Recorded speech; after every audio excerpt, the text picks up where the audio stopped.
E esta mensagem, ela se refere ao que está escrito em Filipenses, capítulo 3, no verso 13, quando Paulo diz, né? Irmãos, quanto a mim, não julgo o que haja alcançado, mas uma coisa faço, esquecendo-me das coisas que para trás fico, avanço para as que estão adiante. Muitas pessoas utilizam este verso isoladamente, como essa semana eu recebi um vídeo de um rapaz que ele pega este verso, inclusive ele pega a parte B, nem a parte A do versículo ele utiliza. Aí é sacanagem, né? A pessoa utilizar a parte B do versículo para manipular as pessoas, ou seja, para assinar aquilo que se quer dizer. Porque se você pegar aqui a parte B, ele diz, ó, mas uma coisa faço, eu esquecendo-me das coisas que para trás fico, eu avanço para que estão adiante de mim. Então você pega um verso desse, o que você diz para as pessoas?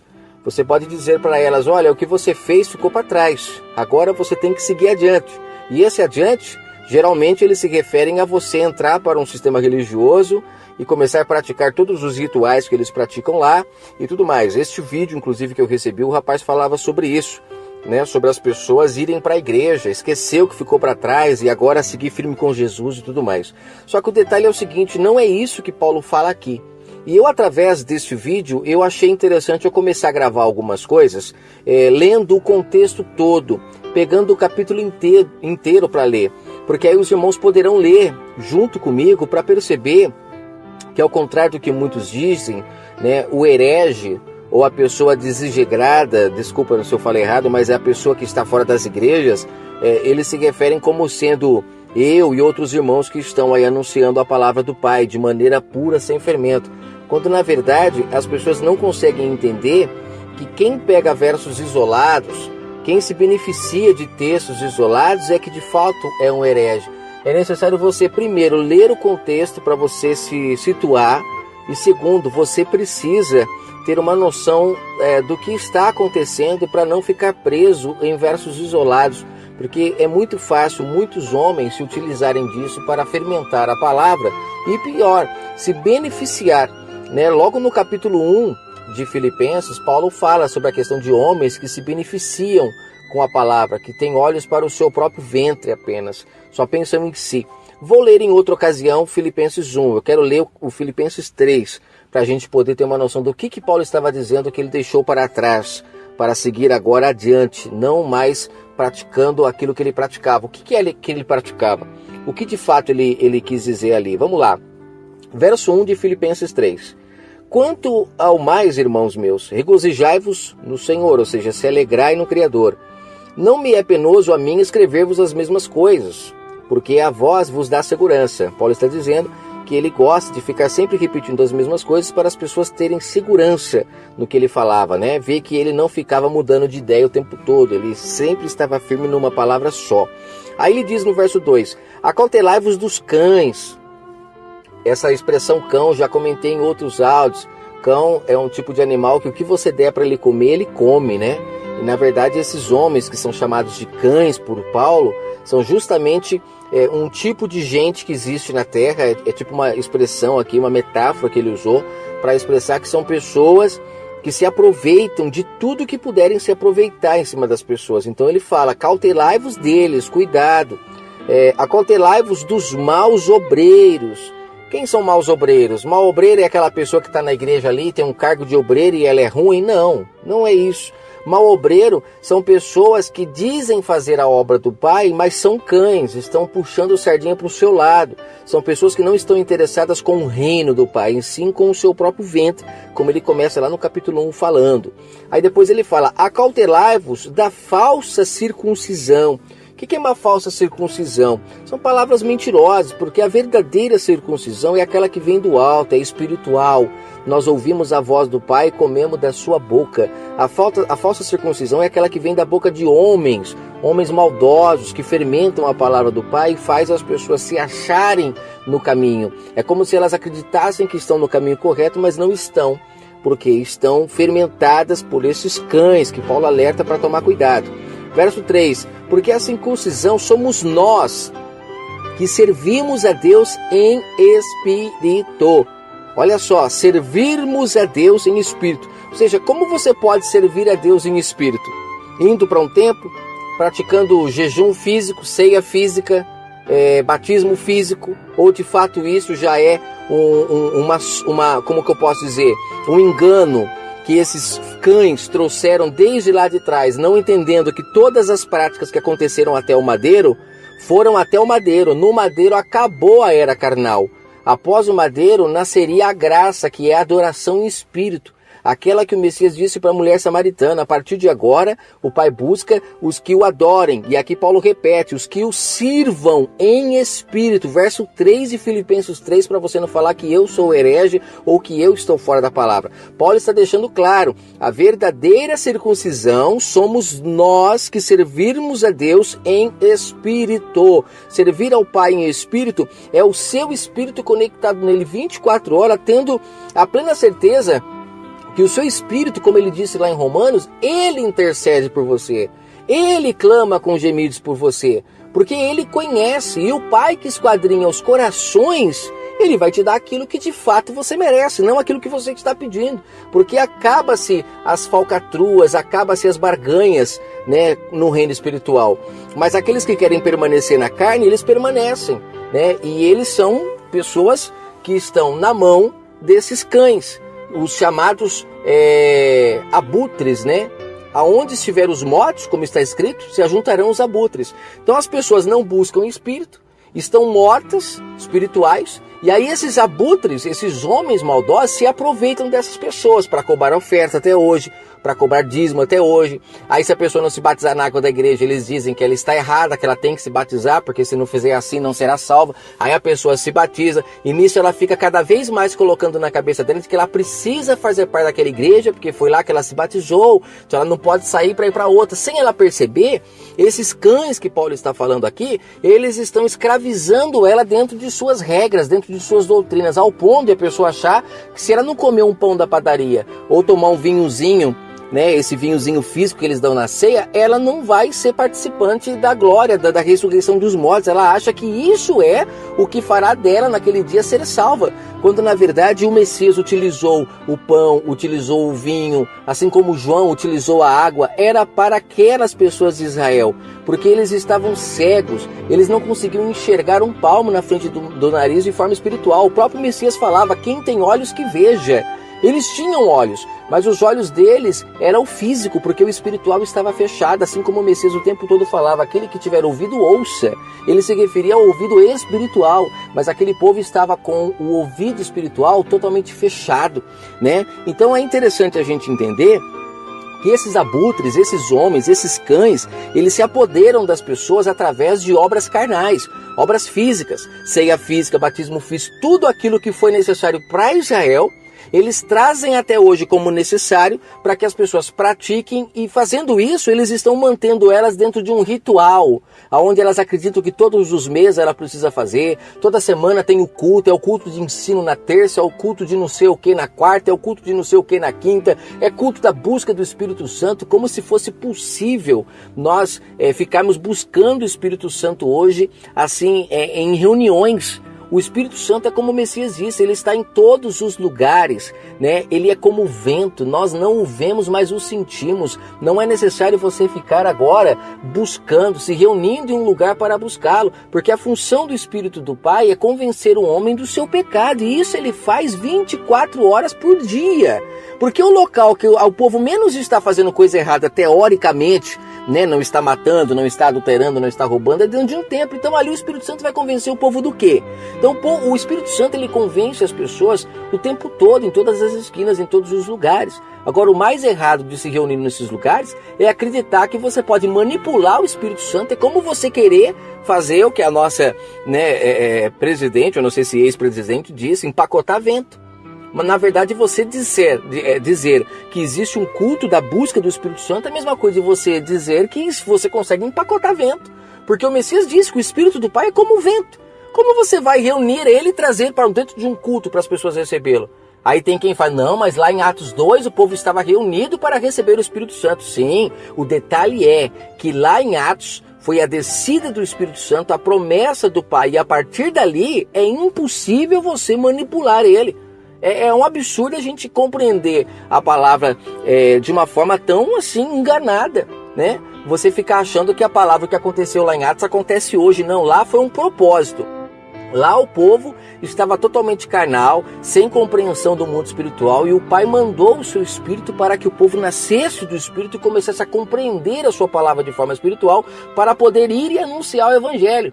Poder agora colocar a mão em serpentes, beber bebida mortífera e não morrer mais. Eles precisavam disso, porque o entendimento que eles tinham ainda era muito carnal. Eles não poderiam se misturar com os gentios com o entendimento que eles tinham. Eles iriam se contaminar assim como sempre Israel se contaminou. Agora, a partir do momento que você renova o seu entendimento, que você é batizado pelo Espírito do Pai, você então agora está apto a não se fermentar mais, a colocar a mão em serpentes. Serpentes são esses homens. O Messias mesmo chamou eles de raça de víboras. João, quando estava batizando, chamou esses homens de raça de víboras. Então eles são as serpentes. Que depois que você é batizado pelo Espírito, pela palavra pura e genuína, você não mais cai em seus fermentos, em seus venenos, você está entendendo? Então aqui Paulo deixa claro que nós podemos servir ao Pai agora em espírito. Essa é a verdadeira circuncisão. É o nosso espírito buscando ao Pai. Não somos mais nós de forma física. E ele vai continuar falando. Ele fala, nós nos gloriamos em Jesus e não confiamos mais na carne. Olha que coisa linda. Que carne é essa que Paulo diz que não confiava mais? Você acha que é matar, que é roubar, que é adulterar, que ele está dizendo aqui? Nenhum momento ele fala sobre isso aqui. Ele vai continuar aqui no verso 4 e no verso 5 explicando que não confiar na carne é acreditar que você praticar alguma coisa na sua carne e isso mudará alguma coisa diante do Criador do Universo a seu respeito. O que mudará diante do Pai a seu respeito é o seu espírito, que agora o Pai analisa, esquadrinha o seu coração e sabe de tudo o que você vai falar, sem necessidade de ninguém falar nada, de ninguém abrir a boca. O Espírito do Pai que em você habita esquadrinha o seu coração. O que você faz agora, se você levanta de madrugada para orar, se você não levanta, se você pratica vigílias, se você jejua 10 vezes por semana, se você é dizimista, se você não é, isso daí não conta mais nada para o nosso Criador, porque agora nós buscamos o Pai em espírito, e como Paulo afirma no verso 3, agora nós servimos a Ele em espírito. Você vai para a igreja para servir a Deus? Então eu sinto lhe falar. Não é assim que você serve ao Pai. Você está sendo manipulado por esses cães que se beneficiam das coisas ruins que acontecem na sua vida. Esses homens, o Messias disse em João 10 que eles são ladrões e salteadores de ovelhas. Eles são ladrões. Quando você vai para esses lugares, eles roubam a verdade do Pai, do seu coração, do seu entendimento e colocam fermentos lá dentro. Te manipulam e aí você fica lá dentro agora escravo na mão deles. Nossa, Paulo é muito claro nas coisas que ele fala. O interessante é que as pessoas, quando lê, elas estão lendo geralmente com a mente fermentada pelo sistema e geralmente lê em versos isolados, que é o pior ainda. E quando não lê a parte B do versículo, como o rapaz que eu recebi o vídeo leu, né? Então vamos lá. Aí ele fala aqui, nós nos gloriamos em Cristo Jesus e não confiamos na carne. Se bem que eu poderia até confiar na carne. Olha, Paulo dizendo que se bem que eu poderia confiar na carne. Paulo era o quê? Um adúltero? Paulo era um fornicador? Paulo era um beberrão para poder falar isso? Não. Olha o que ele continua falando. Se algum outro julga poder confiar na carne, esse alguém sou eu. Eu fui circuncidado ao 8º dia da linhagem de Israel, da tribo de Benjamim. Eu era hebreu dos hebreus. E quanto à lei, eu fui um fariseu. Quando ele diz fariseu, ele está dizendo um fanático. Eu era um fanático. Então, quando ele se refere à carne, aqui confiarmos na carne, ele está justamente se referindo a essas práticas que Israel fazia para tentar se achegar ao Pai. E ele continua, verso 6.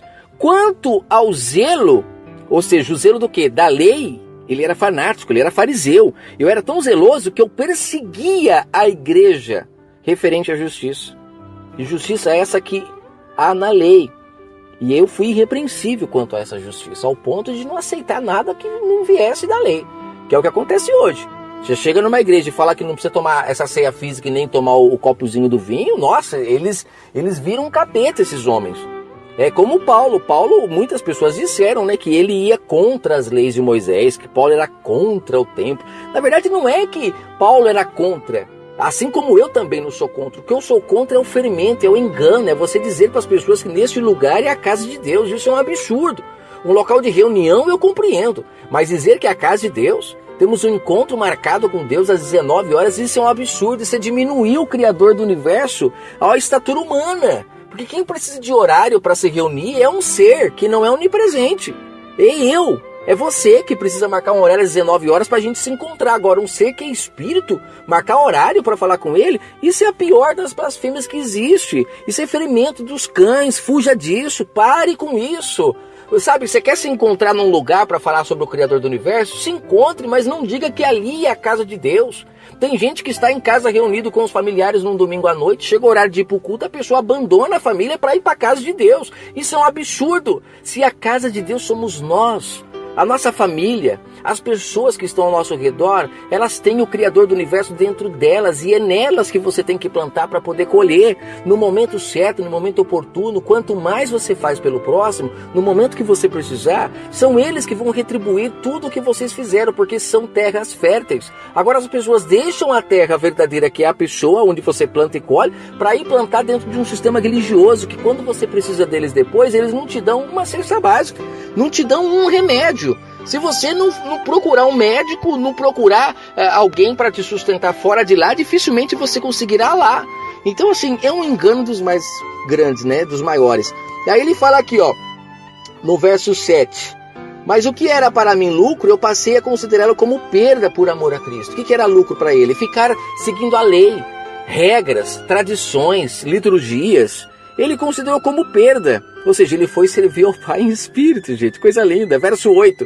Na verdade, eu tenho também como perda todas as coisas pela excelência do conhecimento. Ou seja, ele hoje tem um conhecimento tão grande, né? Ele dizendo em sua época, vamos trazendo como se fosse hoje. Eu dizia assim, gente, o conhecimento que o Pai me deu é tão grande que eu considerei como perda todas as outras coisas que eu antigamente praticava. Então aquilo que eu acreditava, como ele disse aqui atrás, né, sobre a questão da carne, eu confiava na carne. Eu achava que eu ia para templos, aquilo alegrava o Pai. Eu achava que eu tomando a ceia, eu me batizando, eu indo nas vigílias, jejum, tudo isso alegrava o Pai. Quando na verdade Paulo fala, o conhecimento que eu tenho agora vale muito mais do que tudo aquilo que eu praticava. Porque agora eu tenho ele em mim.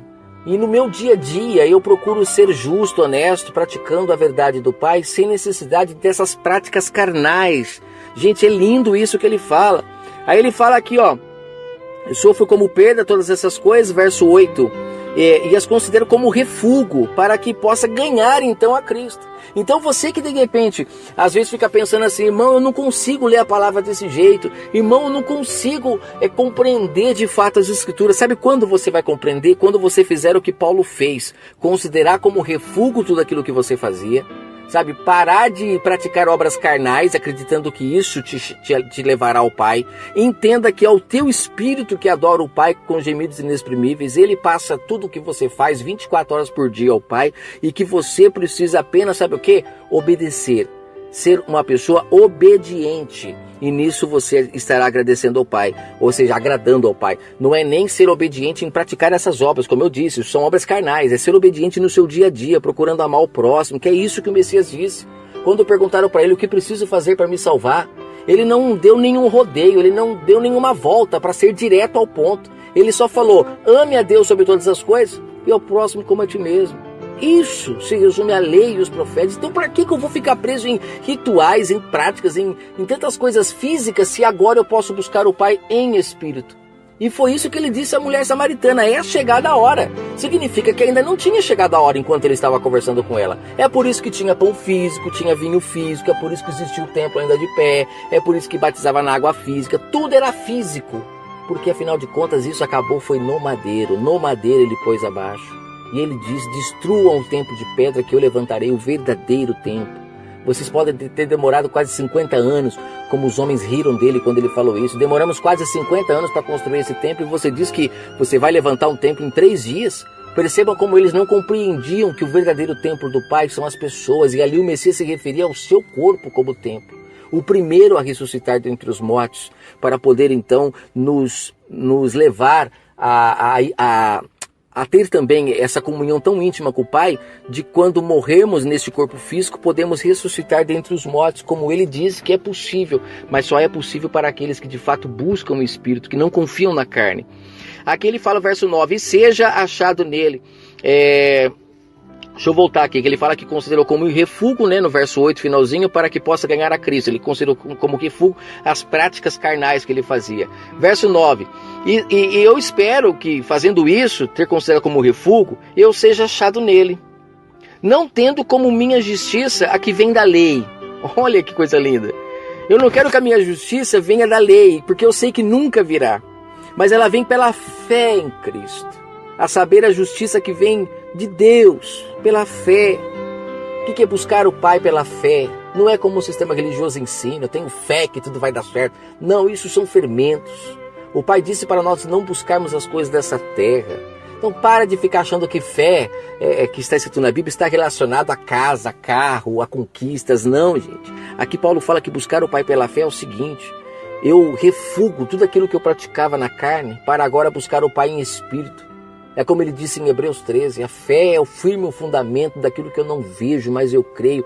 Eu não estou praticando mais cultos, reuniões, eu não estou praticando mais essas liturgias, essas tradições de ceia, de batismo, de sábado, de dízimo, de oferta, mas eu sei que tudo isso o meu espírito pratica por mim, porque o Pai busca isso no meu espírito, porque tudo aquilo que acontecia na velha aliança era a sombra das coisas futuras. Então no futuro isso se concretiza espiritualmente, e não mais na carne. Então Paulo resolveu dizer o seguinte aqui no verso 9. Gente, a minha justiça não vem pela lei, ela vem pela fé.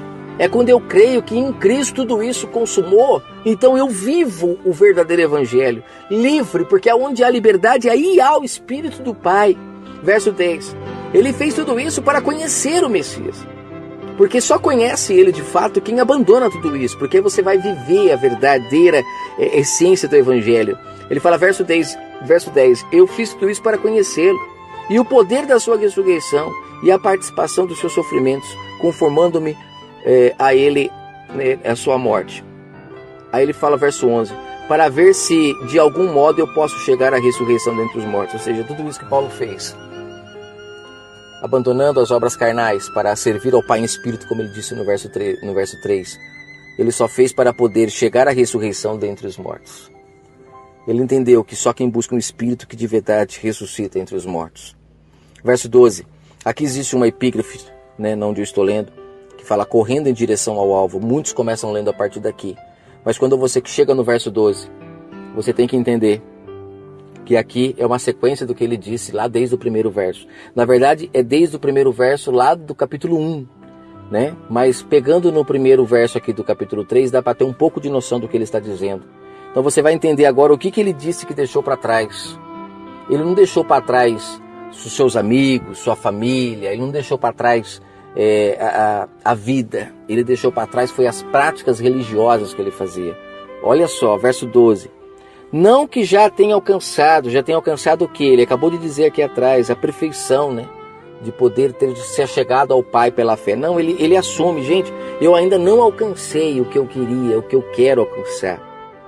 Ou seja, ser perfeito, verso 12, ele aqui, mas eu vou prosseguindo para ver se eu poderei alcançar aquilo para o que fui também alcançado por Cristo. Ou seja, ele estava aqui correndo atrás para ser perfeito, para buscar o Pai em Espírito da forma correta, sem necessidade de acreditar que a carne, alguma prática carnal poderia justificar ele diante do Pai. Verso 13, irmãos, quanto a mim, não julgo que já o haja alcançado. Olha como é interessante ler o verso todo, o capítulo todo, mas o verso todo, só o comecinho já dá para entender. Irmãos, quanto a mim, eu não julgo que já haja alcançado. Haja alcançado o quê? A perfeição, como ele disse ali atrás, de buscar o Pai em Espírito perfeitamente. Ele fala, não consegui chegar ainda. Olha como Paulo era humilde. Muitas pessoas colocam ele como um semideus, Tem gente que, idolatra Paulo até, mas Paulo ele reconhece, eu sou apenas um discípulo, eu sou apenas alguém que está aprendendo também. Quero chegar à perfeição, mas não cheguei, como disse no verso 13. Mas ele fala, mas uma coisa eu faço. Eu me esqueço das coisas que ficaram para trás. Eu sei que aquilo me agradava, mas isso me tornava um fariseu dentro do Pai. O Pai não quer um fariseu, o Pai prefere o publicano. O publicano tem muito mais aceitação aos olhos do Pai na graça, gente. O Pai mandou chamar os coxos, aleijados na graça, você está entendendo? Os cegos. O publicano tem muito mais serventia para o Pai, porque na hora que está na parábola lá do bom samaritano, o único que abaixou e cuidou e fez o que precisava ser feito, era quem o povo de Israel mais discriminava. E o povo de Israel era carnal, praticava tudo na carne, cultos, liturgias, tradições, sacrifícios. Mas na hora que precisou ser aceito, quem foi aceito foi quem eles menos consideravam. Mas para o Pai o que importa são as pessoas que não ficam com ladainha diante dele, que não ficam com blá blá blá, que não ficam em bromação, mas são pessoas que de fato são espirituais. E aqui ele fala, gente, irmãos, então eu não alcancei ainda a perfeição, mas uma coisa eu faço, eu me esqueço das coisas que eu praticava. Eu me avanço para as que estão adiante de mim, ou seja, cada vez mais buscando a santidade em espírito, não de forma carnal. Eu prossigo para o alvo, pelo prêmio da vocação celestial de Deus em Cristo Jesus. Pelo que todos quantos somos perfeitos, tenhamos esse sentimento. E se sentis alguma coisa de modo diverso, Deus também te revelará. Olha, aquele que busca o Espírito, se ele começar a ter um pouco de medo dentro dele, será que é certo, será que não é? O Pai vai revelar o que é certo. O importante é você começar a ter a vontade de buscar ele em Espírito, que ele vai te revelar todos os segredos. Verso 16. Mas, naquela medida de perfeição, aqui já chegamos, nela prossigamos. Aqui ele está dizendo, eu já cheguei numa medida de perfeição. E daqui eu quero ir adiante, não quero voltar para trás não. É como o Messias disse, não voltar para o vômito. Não voltar para o vômito. Verso 17. Irmãos, sede meus imitadores e atentai para aqueles que andam conforme o exemplo que tendes em nós. Atentai para as pessoas que são espirituais. Porque muitos há, dos quais repetidas vezes vos disse e agora vos digo até chorando. Essas pessoas, elas são inimigas da cruz de Cristo. Olha Paulo, gente, procurem imitar os adoradores em espírito. Não imitem esses homens, como eu já disse para vocês muitas vezes, homens que falam que anunciam o evangelho, mas são inimigos da cruz de Cristo. Porque não deixam o povo adorar em espírito, só ficam com rituais, tradições, cultos, liturgias, utilizam as mesmas pregações em todos os cultos, utilizam a Bíblia só para se beneficiar, porque no final de todas as mensagens sempre tem oferta, sempre tem dízimo, está sempre trabalhando o emocional das pessoas com suas musiquinhas atraentes nos cultos. Essas pessoas, cuidado com elas, estão de olho no seu próprio ventre, elas vivem do evangelho, elas não cumprem o que recebesse de graça dá, e elas cobram para estar ali. Elas vivem do evangelho, essas pessoas, cuidado com elas. Paulo, em outras passagens que eu vou ler depois com calma, o capítulo todo, ele fala que o obreiro é digno do seu salário, mas eu vou ler o capítulo todo para você ver que, primeiro, o texto não fala de salário, o texto lá fala de comida, porque ele fala que o boi, quando está trabalhando, tem direito de comer do que está arando. Ali está falando de comida, mas os desgramados desses homens interesseiros, esses cães, eles colocaram salário para defender os seus salários. O texto fala de comida, tanto é que Paulo fala, se eu vos dou o alimento espiritual, custa vós agora me dar o alimento físico? Então o texto nenhum fala de dinheiro, mas esses homens colocaram o salário para se defender. E o pior, eles dizem que são imitadores de Paulo, mas eu vou ler o contexto todo quando Paulo fala sobre isso. Lá Paulo fala que ele não aceitou receber nada de ninguém para não colocar à prova o evangelho do nosso Criador do universo, para não escandalizar ninguém. Então a quem esses homens estão imitando? A Paulo, que não aceitou receber para falar a verdade? Ou os falsos, os cães, que adoram receber, cujo no próprio texto Paulo fala que muitos estavam recebendo para anunciar a verdade e ele não aceitava receber. Então aqui Paulo conclui dizendo, gente, sede meus imitadores e atentai para aqueles que agem como eu ajo. Porque muitos há, e já falei para vocês muitas vezes, que são inimigos da cruz. O fim deles será a perdição, cujo Deus é o ventre deles. Olha só, eu falei que estava no primeiro capítulo, mas eu me confundi. É aqui que Paulo comenta que o Deus desses homens é o ventre deles. Tudo está relacionado ao interesse deles. E cuja glória assenta no que é vergonhoso, os quais só cuidam das coisas terrenas. Olha, esses homens que anunciam o evangelho de Cristo e só cuidam das coisas terrenas são cães gulosos, são homens que o fim deles é a perdição, estão apenas de olho no seu próprio ventre. Por isso que eles ficam oferecendo riquezas, dizendo que você vai conseguir, que você vai isso, vai aquilo, porque depois sempre sobra uma gorjetinha para eles. Os espirituais não falam de coisas terrenas, os espirituais falam das coisas do céu, coisas espirituais, plantando trabalhando um no outro, não se beneficiando da fraqueza de ninguém. Então cuidado com esses homens, cujo fim é a perdição. O Deus deles é como Paulo disse aqui, no verso 19 de Filipenses 3, é o ventre deles. São pessoas que dizem que você tem que arrumar casamento dentro da igreja, não pode arrumar casamento de fora. Sabe por quê? Porque eles sabem que se você arrumar de fora, você pode sair da igreja e eles vão deixar de receber a sua oferta, o seu dízimo. É o ventre deles que está falando mais alto. Eles não estão preocupados se você encontrou alguém que é uma pessoa boa de fora da igreja. Você tem que procurar a felicidade, o amor. E se você encontrar uma pessoa que ama o próximo, vá. Não acredite que essa pessoa está em julgo desigual só porque não está na igreja, porque isso é uma tremenda de uma mentira. Julgo desigual é uma pessoa ímpia que se relaciona com uma pessoa que é amorosa. Isso é julgo desigual. Agora, falar que porque não é da igreja, não pode namorar, isso é um absurdo. Eles só falam isso que é para manter você dentro do aprisco. Porque se você sair, eles deixam de ganhar com você. Assim como eles falam sobre divórcio, eles distorcem tudo sobre o divórcio para que as pessoas fiquem dentro do tempo, presas, infelizes. E quanto mais infelizes elas são, mais esses homens lucram. Perceba-se os tempos religiosos em época de crise, em época de doenças, eles não estão cada vez mais cheios, porque todo mundo vai atrás desses homens quando surge um problema, porque infelizmente nascemos ouvindo isso, e quando surge um problema é atrás dele que nós vamos. Poucos vão buscar de verdade o Criador do universo em espírito, ou seja, procurar se consertar para que tudo mude. Não, a maioria vai atrás desses feiticeiros de plantão, cães gulosos, raças de víboras que mais enganam as pessoas, e o Deus deles é o ventre deles, e eles lucram com tudo de ruim que acontece com as pessoas. Verso 20, a nossa pátria, gente, está nos céus. A nossa pátria está nos céus, donde também aguardamos um Salvador. Aguardamos o Messias, que transformará o corpo da nossa humilhação para ser conforme ao corpo da sua glória, segundo o seu eficaz poder de até sujeitar a si todas as coisas. A nossa pátria, meus amados, está no céu, não é aqui. Fuja desses homens que ficam falando de coisas terrenas para você, querendo te ensinar a namorar, querendo te ensinar como se relacionar, pessoas que ficam se intrometendo no meio do seu relacionamento, que ficam dizendo para você que amanhã vai ser melhor. Hoje foi difícil, mas Deus é contigo, Deus proverá. Cuidado com esses homens que usam versos isolados. Deus proverá, né?